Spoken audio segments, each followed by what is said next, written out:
Hello, ladies and gentlemen, and welcome to the Discriminating Gamer. Say, what do you call a sincere genius of a monster? A Frank Einstein. Ladies and gentlemen, today we're going to go ahead and take a look at the Plum Island Horror from GMT Games.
We'll get back to the review in just a moment. I want to take a minute to ask you to check out my other channel, that is Cody Carlson PhD, where we talk about history, books on history, military history. I even post some of my lectures for my classes on there. Please check that out. Please subscribe to that channel. And now, back to the review.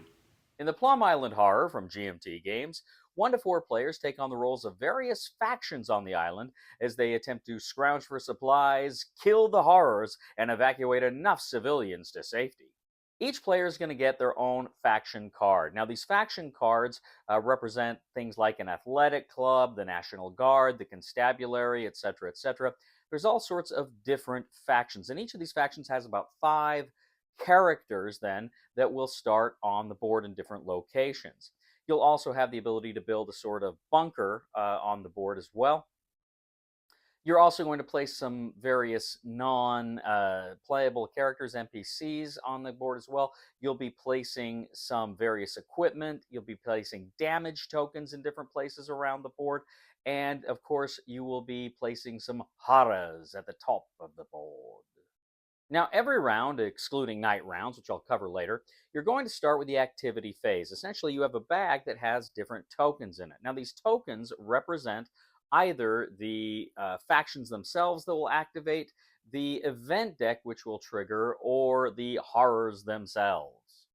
Now, the game board is a map of the island. It's mostly a grid which contains 6 different tracks. At the top of these tracks are essentially the places where the monsters, the horrors, will spawn from. They're like zombies, but we just call them horrors. They'll be spawning from that location and moving down. Essentially, players are going to be utilizing various locations and their actions to aid them in their quest to stop those zombies from advancing and to help clear out the civilians.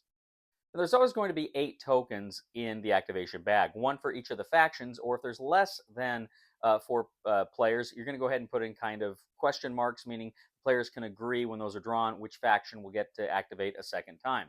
Then you will also have, as I say, the token that will activate the event track, and you will have 3 fate tokens which activate the horrors. Now, if your faction's activation token is drawn, essentially you can move with an adrenaline movement all of your characters up to the level of their foot movement. So you look at their foot movement stat, and you can move all of your characters that many spaces. Then you're going to look at the where you are on the turn track, and it will tell you how many actions you can get. So if you get 3 actions, 4 actions, you have to divide all of those actions up among your different characters. They don't each get that many. You just get that number total, and then you can divide that up, as I say, among your various characters. One could do all of them, or you could give all of them one. Sometimes many of them won't even get an activation. But there are different things you can do. There are a total of 9 actions you can do at this time. First of all, you can move. You can go ahead and move your foot action, the the full length that your foot stat gives you, or if you're in a vehicle, you can move your vehicle stat. Now you can engage in combat. Essentially, you're going to have the number of die you're going to roll for melee combat, the number of die you're going to roll for ranged combat. Now you have crowd control. There are a number of civilian tokens around the board, and you can go ahead and if a civilian token is in your space, you can use the crowd control to move that character into a space further away in the hopes of getting it closer to an evacuation space. Now you can do the evacuate action. There are a number of spaces along the board that have boats or there's a bridge space where if there are civilians there, you can do the evacuate action to evacuate them to safety. Now some of the boats have a certain capacity, but you can go ahead and evacuate them, hopefully getting them off of the island. Now, each player has a compound on their faction board. You can spend a number of materials to build that compound. And if you do build that compound, that is going to kind of give you a special fortification for that space against the horrors.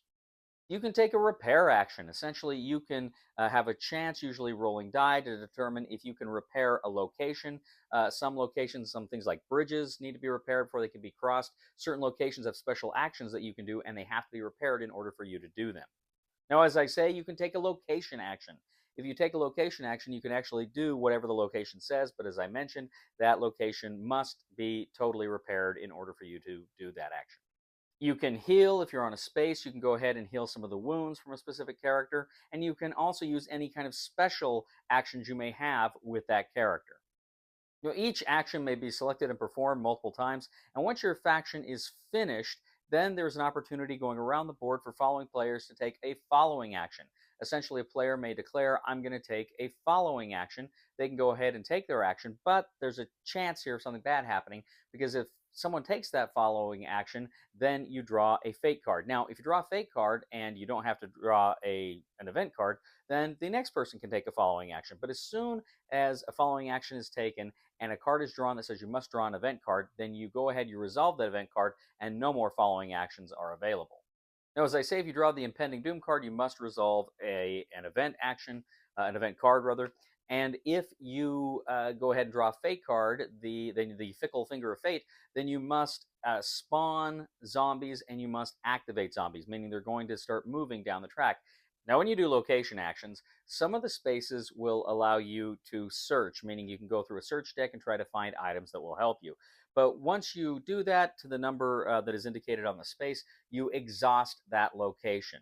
So that's something important to remember. Again, you're hunting for supplies, you're hunting for weapons, etc., at this phase. At the end of the phase, after all the tokens have been drawn, you go ahead and replenish all of those exhausted areas. You remove those exhausted tokens. People can search there again in the following phase. Now you have the mutation regeneration step. If ever you have any mutations on the board, if they've taken a number of hits, you remove one of the hits at this time. Next, you have the biohazard activation step. Now I mentioned in combat, you actually, if you have melee combat, if you're getting close enough to actually punch those horrors, those zombies, there's a risk of infection. And what you're going to do is every time you have something like that happen, you're going to add a yellow cube to a bag. Now the bag starts with 5 green cubes. You're going to start adding yellow cubes. As the game goes on, you run out of yellow cubes, you'll add red cubes to that bag. Well, at this time, you're going to draw a number of cubes from the bag. Now, for every green cube you draw, nothing happens. For every yellow cube you draw, you're actually going to move 1 space forward on the biohazard track. For every red cube that is drawn, you move 2 spaces forward on the biohazard track. Now, if ever the marker on the biohazard track reaches 17 or greater, you immediately lose the game. After that is completed, you refill the bag with the order tokens, and then you advance the turn track marker. Every third round is a night round. During the night round, you must essentially feed all of your characters. For every character of yours that you cannot feed, they must take 1 hit point. So that is basically it. You're drawing tokens, you are activating your characters, you are taking actions like moving, searching, crowd control, moving those civilians to safety, and then evacuating them from the island. You're building compounds. You are attacking the horrors. Then you are drawing fate cards, you are spawning monsters, you are advancing monsters, and of course you are also drawing those deadly, deadly event cards as well. Now, there are several ways the game can end. First of all, as I mentioned, the island becomes a toxic wasteland. The biohazard marker reaches 17 on the biohazard track. Now, if the island is overrun with horrors, essentially there is a track for that. If the horrors make it to the end of the track, they do that 8 times, then again, the horrors win the game. Oh, the humanity! The horrors win if the players collectively fail to evacuate 26 points worth of civilians from the island. Where is everybody? If one faction has lost all of its units from the game, then the horrors win. But if the players have managed to evacuate 26 civilians by the end of the final game round, then they win. The Plum Island Horror. So, the Plum Island Horror. This is a game that's been on my radar for quite a while. A horror game from GMT Games, but it's kind of a comedy horror game. It's a very cartoony, comic booky horror game.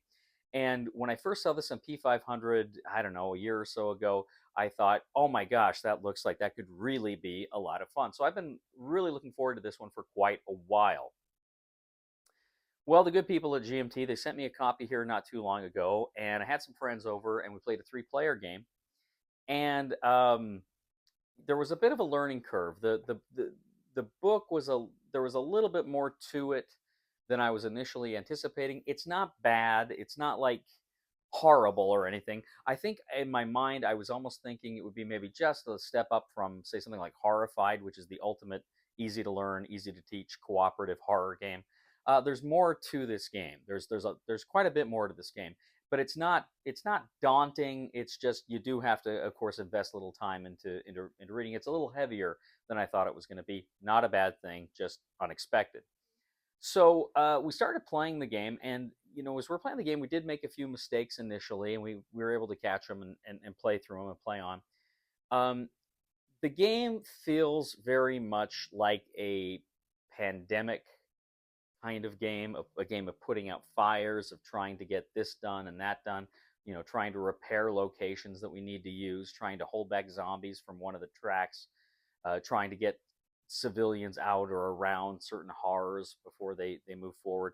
There's a lot of puzzles and like puzzles within puzzles in this game, which is very, very fun. And with that, a lot of great decisions. How do we want to move the civilians out? Do we want to prioritize repairs? Do we want to prioritize attacks? Do we need to thin out, a murder of horrors coming at us? What do we do? So that's on that level. It's really cool. It's really thinky. It's pretty analytical, but at the same time, it tells this tremendous story. It has a great story to it, and you really do get a sense of that you get in like a lot of other horror games, like a Zombie Side or something. Of they're coming and we got to hold them back. But this tells its own story, and it's a fun one and a unique one. And you've got like I say, the event cards, which just have so many really great and fun moments.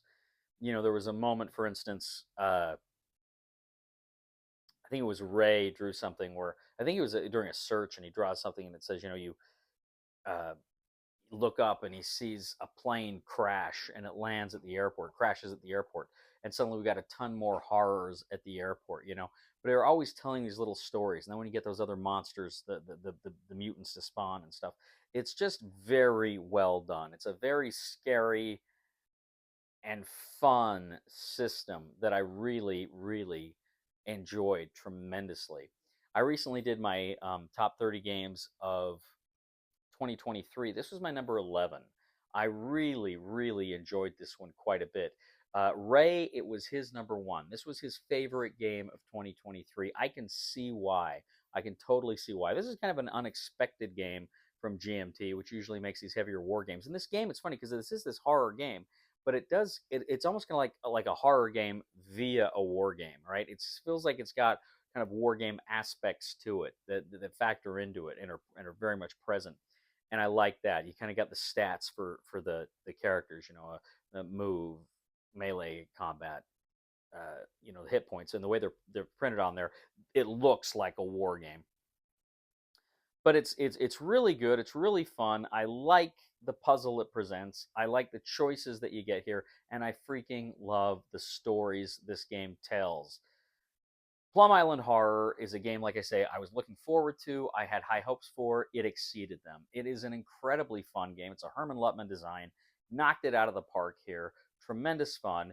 Recommendation for the discriminating gamer for the Plum Island Horror is buy it.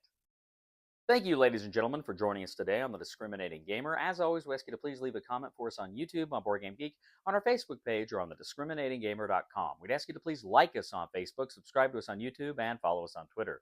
I'd also ask you, ladies and gentlemen, to please check out my other channel, that is Cody Carlson PhD, where we talk about military history, books on history. I even post some of my lectures on there. I'd ask you to go ahead and check that out, and please subscribe to that channel. It would mean a lot to me. Also, we'd ask you to give a thumb to this video on Board Game Geek, and if you are a fan of the channel, you like the kind of content we bring here, I'd humbly ask you to click on the Super Thanks button and leave a tip. You know, ladies and gentlemen, don't give up on your dreams. Go back to bed. Please somebody help me on my feet again, and I don't know where I'm going, and I don't know where I've been. Please somebody help me on the solid ground. It's a long time, and I'll be dying. Once a year I wind up in the band. God knows that I love What?